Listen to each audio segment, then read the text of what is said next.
지난 15일 부킹닷컴 일본이 바이러스 사태가 진정되면 가고 싶은 해외 여행지를 분석한 결과 서울이 가장 많은 것으로 나타났습니다.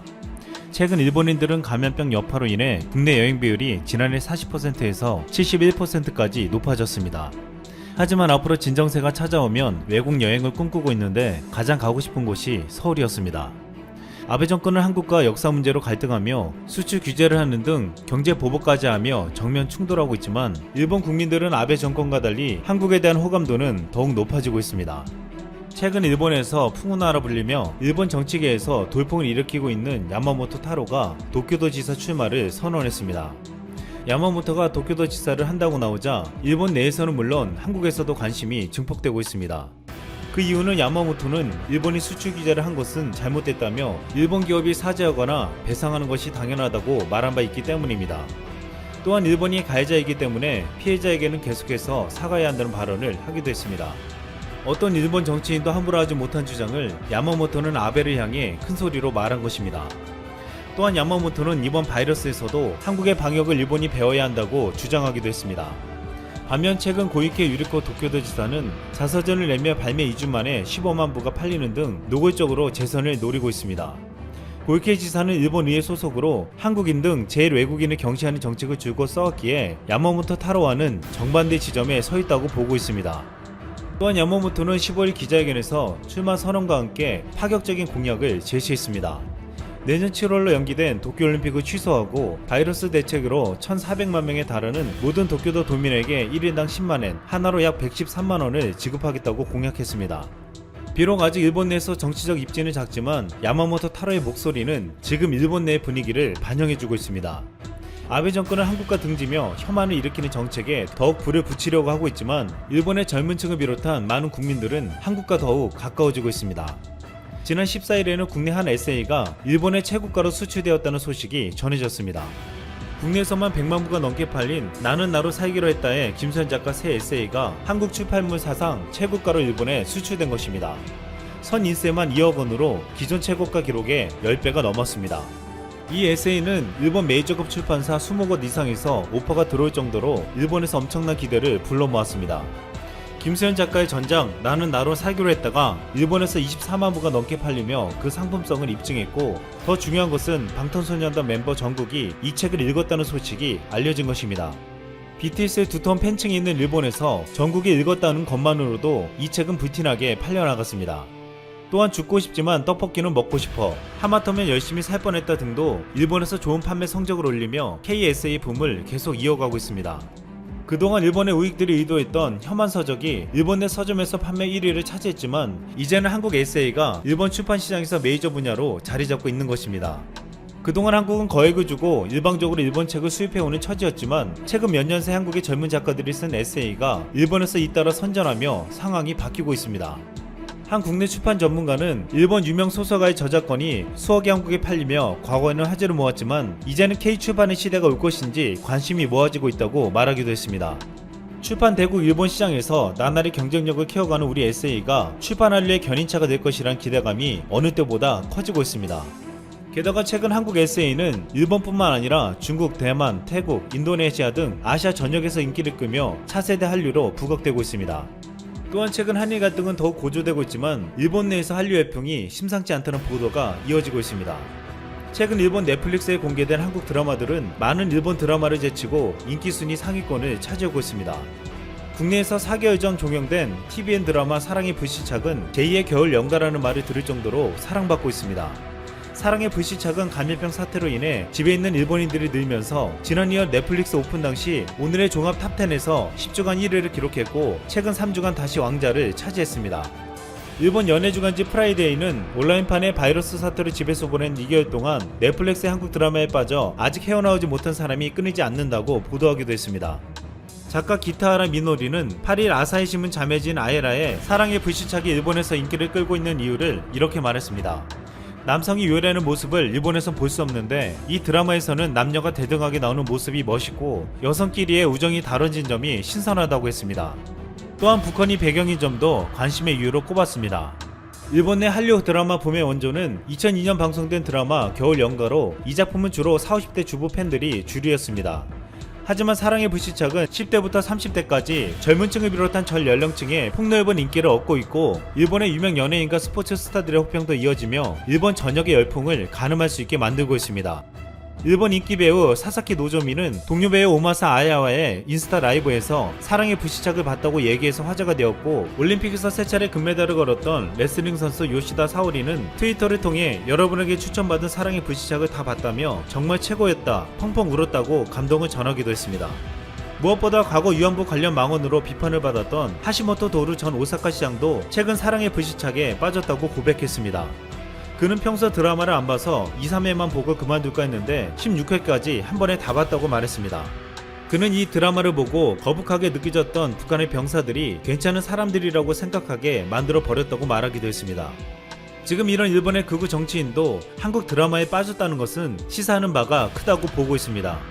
또한 넷플릭스에서는 사랑의 불시착뿐만 아니라 박서준 주연의 이태원 클라스도 쌍끌이 흥행을 이어가고 있습니다.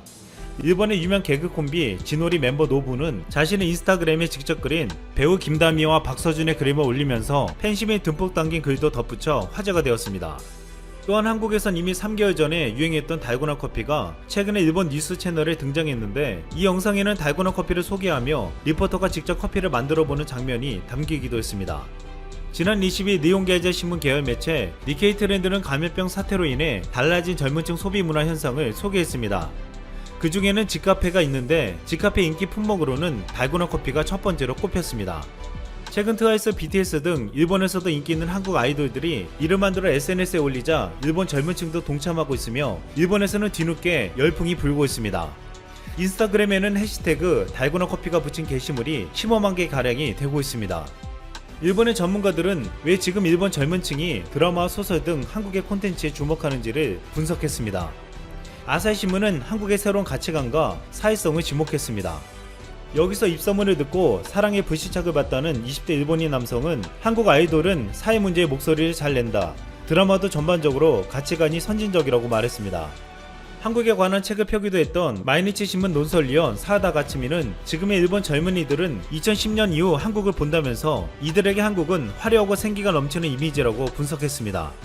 반면 한국과 달리 최근 일본이 만드는 콘텐츠는 약하다고 꼬집었습니다.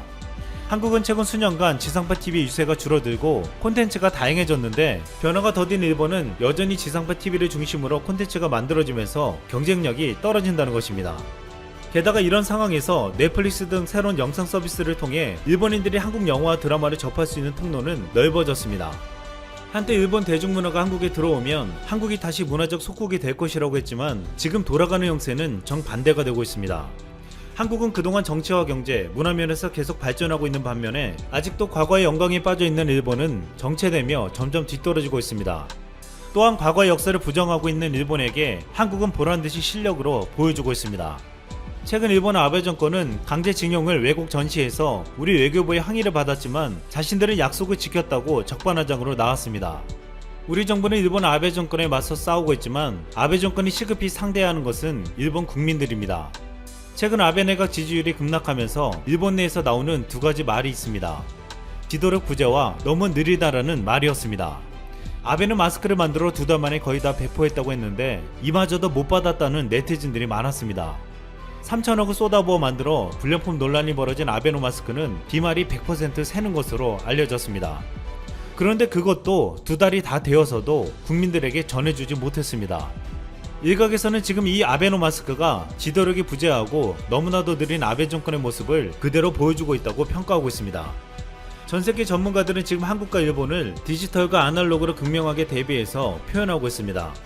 하이테크를 자부하는 일본에서는 아직도 현금과 열쇠, 도장을 쓰며 선거에서도 투표용지에 후보 이름을 자필로 쓰고 있습니다. 이런 일본을 두고 아날로그 원어민이 주도하는 사회라는 말이 나오고 있습니다. 이번 바이러스 사태에서 일본 니케이 신문은 아날로그 일본은 한국을 절대 이길 수 없다고 보도하기도 했습니다. 한국은 인공지능을 활용하는데 일본은 정보 공개가 늦어 제대로 대처를 하지 못했다고 했습니다. 일본은 마스크를 주는데도 2달이 넘게 걸리더니 재난지원금도 2달이 걸릴 것으로 보이고 있습니다. 일본은 이런 시스템을 가지고 있음에도 감염병 위기 속에서 앞선 한국의 방역을 배우겠다는 말보다는 한국을 깎아내리고 무시하는 태도로 일관했습니다. 지금 일본은 과거 영광이 안주하고 있으면서도 과거 역사는 부정하고 있습니다. 또한 아베 내각은 절대로 한국을 인정할 수 없다고 하며 일본 국민들에게는 혐한을 조장하며 아직도 일본이 최고라고 말하고 있지만 이미 일본인들은 K-드라마, K-팝, K-소설 등을 통해서 더 앞서 나간 한국의 모습을 경험하고 동경하고 있습니다. 트위터에서 한국 드라마를 본 한 일본 네티즌은 이런 글을 남겼습니다. 이태원 클라스, 슬기로운 의사생활은 최고를 넘어서 눈물까지 난다.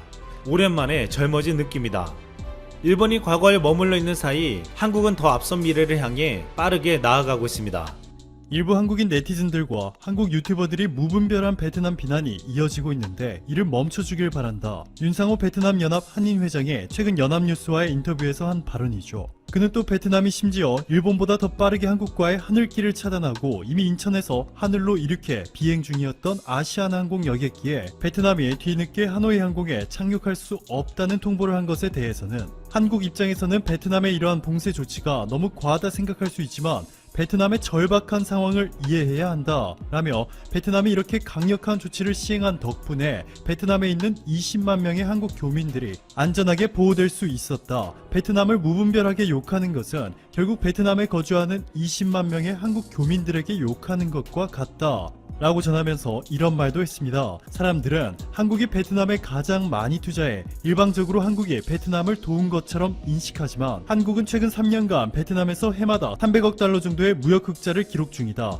서로 돕는 관계다. 어느 한쪽이 혜택을 받는 것이 아니다 라고 주장했습니다. 하지만 윤상호 베트남 연합 한인 회장의 주장과는 달리 베트남은 적극적인 검사를 통해 확진자들을 빠르게 선별해낸 한국을 막는 대신 베트남 내 슈퍼 전파자가 일본인이었던 것으로 밝혀졌음에도 당시 올림픽을 위해 제대로 검사조차 실시하지 않은 일본에게는 너무나 관대한 태도를 보이고 있습니다. 이와 관련해서 베트남이 한국의 베트남 내 영향력을 줄이기 위해서 일본과 밀월 관계를 만들고 있는 것 아니냐라는 합리적 의혹이 제기되고 있습니다. 베트남 세관총국이 발표한 자료에 따르면 베트남이 지난달 수출한 마스크는 총 8,819만 개인데요. 이 중에서 무려 3,270만 개가 일본으로 향했습니다. 다른 어느 국가들보다 베트남이 일본에 보낸 마스크 물량이 압도적으로 많았습니다.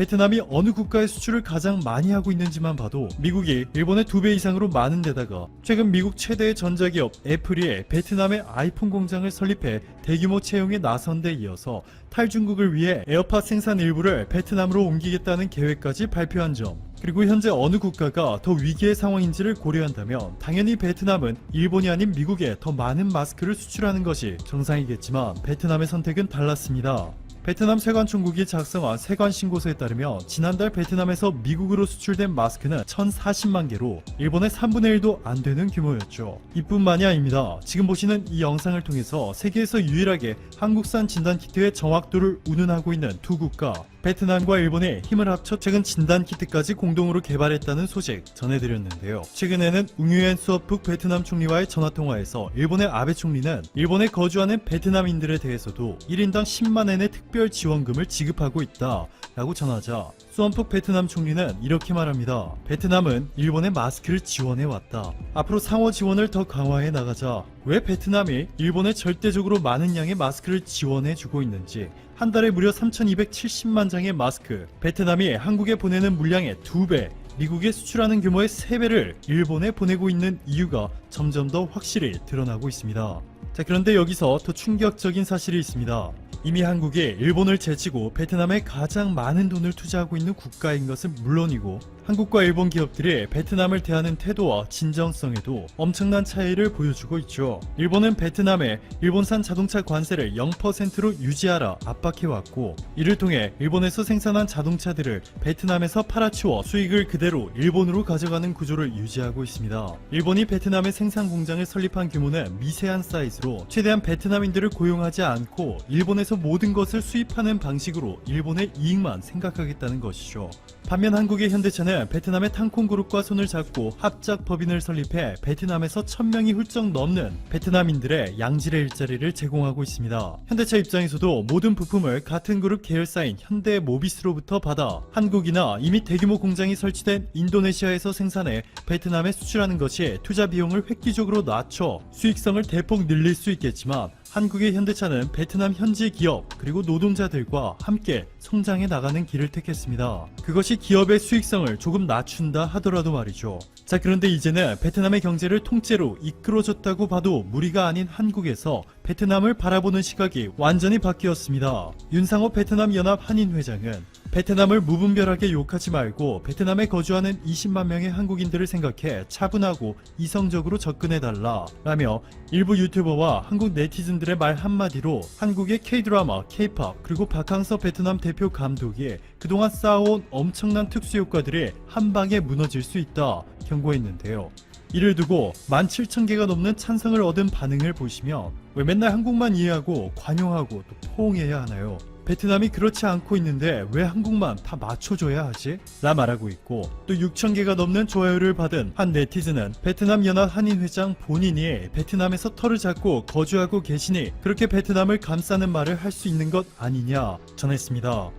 이보다 더 심각한 문제는 베트남에서 베트남 경제를 절대적으로 좌지우지하고 있는 한국 기업들이 신규 사업 계획을 철수하고 있다는 것이죠. 베트남의 면적은 대한민국 국토의 3배, 33만 제곱킬로미터에 육박하죠. 자, 그런데 한 가지 재미있는 점은 베트남의 수도 하노이는 베트남의 북부에 있지만 인구수는 베트남 최남단에 있는 호치민이 100만 명 정도 더 많습니다. 또한 베트남의 유명 관광지 다낭, 호이안, 빈, 동허이, 동하 등은 베트남 남쪽도 북쪽도 아닌 중간에 자리 잡고 있기 때문에 베트남은 한국이나 대부분의 선진국들처럼 수도의 쏠림 현상이 심하지 않고 도시별로 골고루 분배되어 있습니다. 베트남에는 이런 말이 있죠. 베트남을 반으로 나눠서 하노이를 포함한 북쪽에는 삼성이 있고 호치민을 포함한 남쪽에는 효성이 있다. 베트남 북부 하노이 인근의 박린선 옌퐁 공단에는 삼성전자가 세계 최대 규모의 스마트폰 공장과 가전 공장을 설립해 베트남 전체 수출의 무려 35% 이상을 담당하고 있다는 사실은 모두 다 이미 잘 알고 계실 겁니다. 최근 삼성이 베트남에서의 생산을 확대하려는 계획을 철회하면서 베트남 북부 지역이 꿈꾸었던 유토피아가 심각하게 흔들리는 상황인데요. 하나, KB, IBK 기업은행 등 한국의 메이저 은행들이 파격적인 혜택을 받으며 베트남이 아닌 미얀마에서 집중적으로 대규모 투자 계획을 발표했습니다. 자, 그런데 베트남의 수도 하노이보다 100만 명이나 많은 인구가 거주하는 900만 명에 육박하는 인구를 보유한 대형 도시 호치민을 포함한 베트남 남부 지역에서는 효성의 영향력이 막강합니다. 효성은 호치민 인근 동나이성 연짝 공단에 97만 제곱미터 축구장 90개의 넓이의 초대규모 공장을 세웠습니다.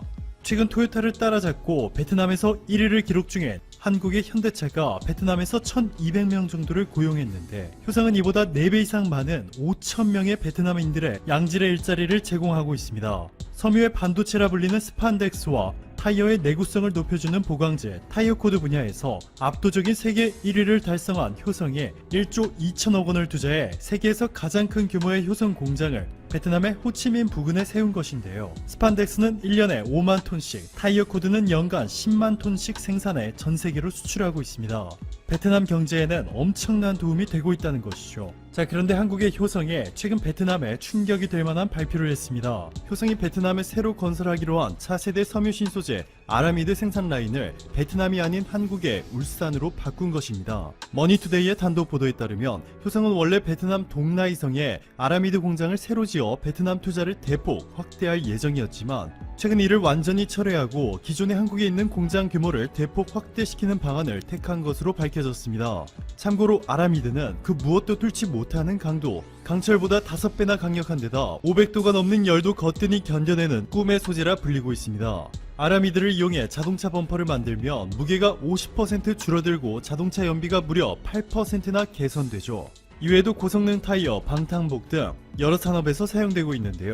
무엇보다 기하급수적으로 빠르게 성장하고 있는 5G에서 통신망용 광 케이블로 아라미드가 사용되고 있기 때문에 수요가 폭발적으로 늘어나고 있다는 점을 고려했을 때 앞으로 글로벌 소재 분야 최강 기업이라 불리는 효성의 투자를 베트남이 놓친 것은 타격이 상당합니다. 또한 문재인 대통령이 효성을 찾아 한국이 그 누구도 흔들 수 없는 나라가 되려면 핵심 소재의 특정 국가 의존도를 줄여야 한다 라며 일본이 한국을 백색 국가 명단에서 제외해 탄소 섬유를 비롯한 전략 물자에 포함되는 핵심 소재에 대한 대한국 수출 규제를 시행한 것과 관련해서 일본이 수출을 통제하면 수소 충전소와 2차 전지 등의 분야에서 탄소 섬유 소재가 부족해 어려워질까 걱정했는데 기대가 크다 라며 효성에 자신 있습니까? 묻자 효성의 조현준 회장은 자신 있습니다 라고 답한 바 있습니다.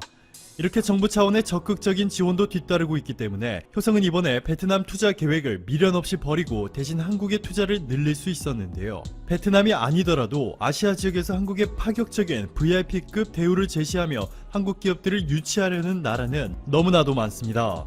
태국 투자청의 두왕짜이 아사와 친따찌 청장은 태국이 가장 배우고 싶어하는 모델은 한국이다. 일본이 태국에서 워낙에 강세여서 한국이 끼어들 틈이 없다는 소리가 있는데 이는 잘못된 생각이다. 라며 태국은 아직 부족하다. 한국과 같은 선진국과 기술 협력을 통해 경제를 끌어올려야 한다. 한국의 성공은 우리의 롤모델이다. 전했고 인도는 아예 한국 기업만을 위한 투자 유치 기관 코리아 플러스까지 만들었는데요. 인도 정부가 이렇게 특정 국가를 위해 따로 기구를 설치한 것은 한국이 세계에서 두 번째입니다. 엄청나죠? 코리아 플러스의 산디페알 수석팀장은 이렇게 말합니다. 우리 인도에서는 1분마다 한국의 휴대폰이 130대가 생산되고 있고 한국 냉장고 10세대를 인도인들이 구매하고 있으며 1분에 한국 자동차 1대가 판매되고 있다.